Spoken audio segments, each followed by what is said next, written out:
Hello दोस्तों, आज आपको हस्तरेखा विज्ञान में पिछले वीडियो में काफ़ी कुछ आपको बताया है मैंने। आज आपको मैं हथेलियों में पर्वतों की स्थिति क्या होती है और उनका हस्तरेखा विज्ञान में क्या महत्व है, तो इसके बारे में आपको मैं बताने जा रहा हूँ। दोस्तों, हस्तरेखा विज्ञान में हथेली पर बने पर्वतों का विशेष महत्व है।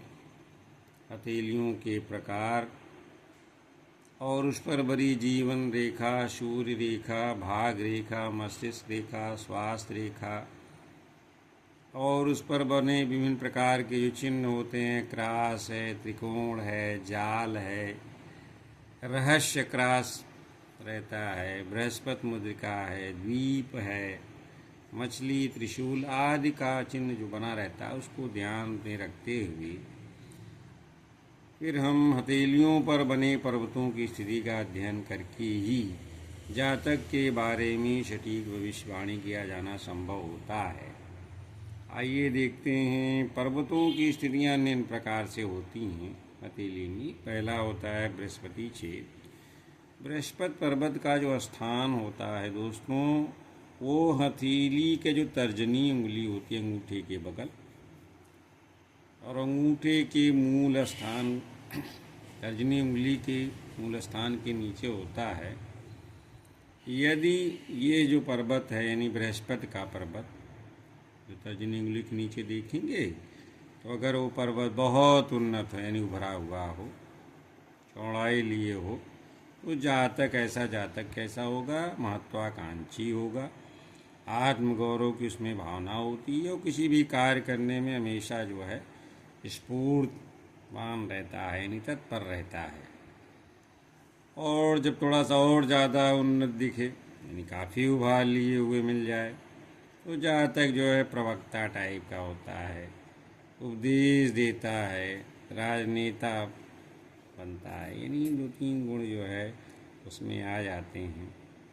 यदि बृहस्पति पर्वत दबा हुआ हो, मान लीजिए उभरा हुआ ना हो, दबा हुआ दिख जाए, तो व्यक्ति थोड़ा सा निरुत्साही रहता है, यानी काम में उसका विशेष उत्साह नहीं रहता। करता तो हर आदमी है, पर ये थोड़ा निरुत्साही रहता है।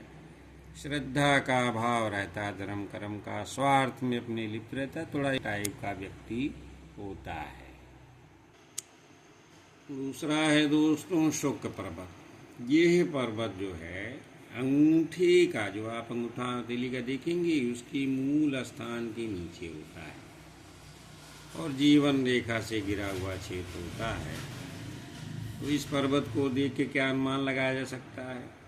जातक का स्वास्थ्य कैसा रहे, सौंदर्य है, प्रेम अनुराग की भावना है, स्नेह है, काम वासना है, संतानोत्पादक शक्ति, काव्य संगीत में उसकी कितनी रुचि है, दया भावना है, सहानुभूति, परोपकारी सब भावनाएं, इन सब का ज्ञान जो है शुक्र पर्वत की स्थिति से होता है।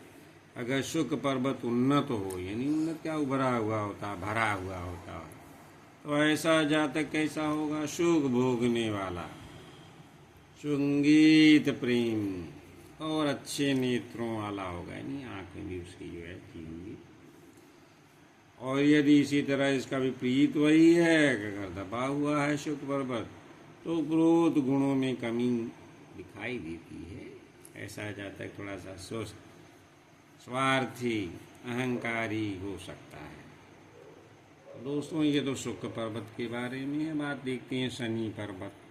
शनि पर्वत का जो क्षेत्र होता है, वो जो हथेलियाँ होती हैं उसकी मध्यमा अंगुली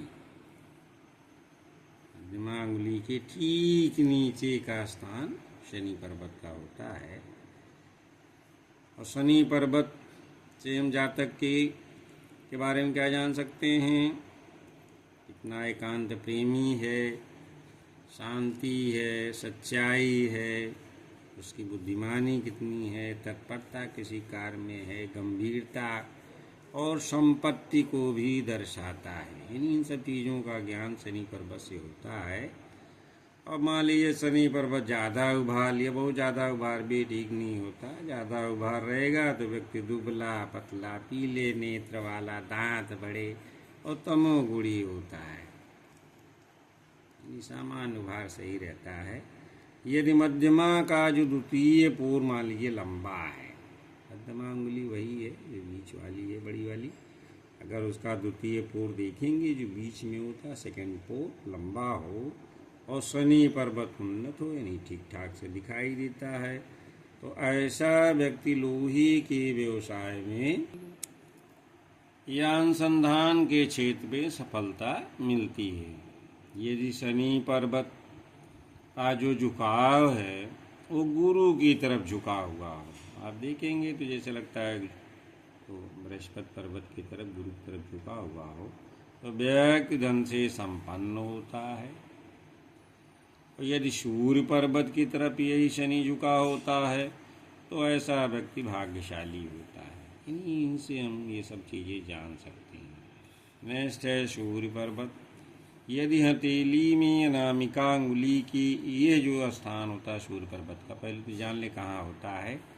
कनिष्ठा यानी सबसे छोटी अंगुली के बगल अनामिका अंगुली, तो अनामिका अंगुली की मूल स्थान के नीचे होता है सूर्य पर्वत। यदि सूर्य पर्वत उठा हुआ हो यानी दशा ना हो तो जातक कला प्रेमी, उच्च विचार क्षमता रखने वाला, उत्साह से युक्त और हाई इंटेलेक्चुअल, मतलब हाईली इंटेलेक्चुअल व्यक्ति होता है, बौद्धिक क्षमता उसकी उच्च होती है। यदि ज़्यादा ही उन्नत हो, बहुत ज़्यादा उन्नत होना भी नहीं ठीक होता, थोड़ा अहम के कारण जो है बड़ा सा अहंकारी हो जाता है और दूसरे का आगे कभी झुकता उठता नहीं है। कुछ लोग ऐसे होते हैं इनका ज़्यादा उड़ जाता है तो हम कारी हो जाते हैं। नेक्स्ट है दोस्तों बुध पर्वत। ये सबसे छोटी उंगली कनिष्ठा के नीचे का क्षेत्र होता है। ये क्या बताता है बुध पर्वत? ये कला है, तर्क यानी तर्क शक्ति उस व्यक्ति की कितनी है, धन वैभव कितना है, मिलेगा या नहीं, गणित के क्षेत्र में, वाणिज्य के क्षेत्र में, विज्ञान के क्षेत्र में, और सौंदर्य के प्रति उसका कितना लगाव है, झुकाव है, इन सब चीज़ों को दर्शाता है। यदि बुध पर्वत उठा हुआ मिले तो ऐसा व्यक्ति बुद्धिमान, यात्रा प्रेमी, ओजस्वी वक्ता है, प्रखर वक्ता होता है और प्रखर तर्क शक्ति वाला होता है, यानी तर्क शक्ति उसकी बहुत तेज होती है। यदि बुध पर्वत सूर्य पर्वत की तरफ अगर उसका झुकाव है, यानी बुध का थोड़ा झुकाव सूर्य पर्वत की तरफ है, अनामिका उंगली की तरफ है, तो जातक कैसा होगा? विनोद प्रिय, हास्य व्यंग करने वाला, चिकित्सक होगा, कलाकार होगा और बहुत ही बुद्धिमान होता है। ये बुध पर्वत की विशेषताएं हैं। अब चंद्र पर्वत, चंद्र ये जो है शुक्र क्षेत्र की सीध में प्रथम मंगल के नीचे होता है। ये पर्वत व्यक्ति की कल्पना शक्ति, आदर्श, काव्य, साहित्य, संपत्ति, स्त्री, धन, यात्रा और विदेश यात्रा वो दर्शाता है चंद्र पर्वत। इस पे जो रेखाएं होती हैं पर्वत है उनसे से अनुमान लगाया जाता है। और यदि ये चंद्र पर्वत ज़्यादा उठा हुआ हो तो जातक की लेखा यानी लेखन शैली और उसकी कल्पना शक्ति होती है बहुत तीव्र होती है। यदि ये सामान्यता उठा हो, ज़्यादा बहुत उभार ना हो तो भी अच्छा माना जाता है। यात्रा प्रेमी है, शांत प्रिय, लेखन कार्य में रुचि रखने वाला ऐसा व्यक्ति होता है। और नेक्स्ट है मंगल पर्वत। हस्तरेखा विज्ञान में मंगल क्षेत्र 2 जगह होता है। ये मंगल जो है पर्वत 2 जगह दिखाई देता है।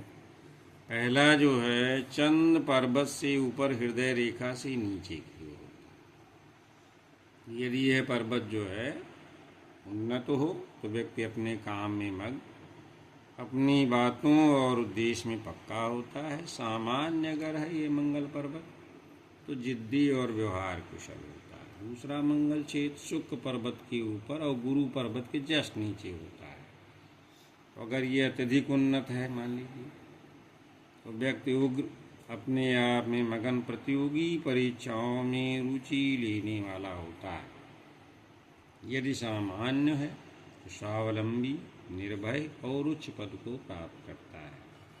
नेक्स्ट है हथेली में राहु पर्वत। हथेली में राहु पर्वत का अपना विशेष महत्व है। जो भाग रेखा है इसी पर्वत से जाती है शनि तक, इसीलिए पर्वत व्यक्ति को भाग्यशाली बनाता है। यह पर्वत आकस्मिक धन लाभ और सफलताएं देता है। हथेली में ये पर्वत यानी राहु पर्वत मस्तिष्क रेखा से नीचे चंद्र, मंगल और शुक्र से घिरा हुआ क्षेत्र होता है। दोस्तों, हथेली में इसका सर्वाधिक आधिपत्य है, यानी सर्वाधिक जो है स्थान राहु पर्वत घेरता है। यदि यह पर्वत उभार लिए हुए हो यानी राहु उठा हुआ हो तो जातक निश्चित ही अपने क्षेत्र में सफल होता है। यदि उन्नत है, पर्वत दिखाई दे रहा है, भरा हुआ है, हथेलियाँ, भाग रेखा स्पष्ट और गहरी है, तो व्यक्ति को जीवन में सभी प्रकार से भौतिक सुख मिलते हैं। ये बहुत अच्छा माना जाता है। अगर राहु पर्वत उठा हुआ है, भाग रेखा स्पष्ट जा रही है, उस व्यक्ति जातक को सभी भौतिक सुख प्राप्त होते हैं। ऐसा जो जातक होगा स्वभाव से धार्मिक और उपकारी प्रतिभा संपन्न होता है। और यदि पर्वत से भाग रेखा नहीं पहुंचती तो उस व्यक्ति को संपूर्ण जीवन संघर्ष करना पड़ता है। यदि राहु पर्वत विकसित है, भाग रेखा टूटी हुई हो, तो वह व्यक्ति एक बार शिखर की ऊंचाइयों को प्राप्त करके पतन के गर्त में गिरता है। वो आर्थिक दृष्टि बुरी तरह से असफलता के साथ असफल होता है, यानी इसका उत्थान और पतन दोनों जो है एक ही साथ होता है। और कभी ऊंचाइयों को पहुंच जाता है, फिर स्थितियां ऐसी बदलती हैं, फिर भाग रेखा टूटी होने की वजह से गर्त में गिरता है। नेक्स्ट है, लास्ट है दोस्तों, केतु पर्वत। इसका जो क्षेत्र है मणिबंध के ठीक ऊपर होता है।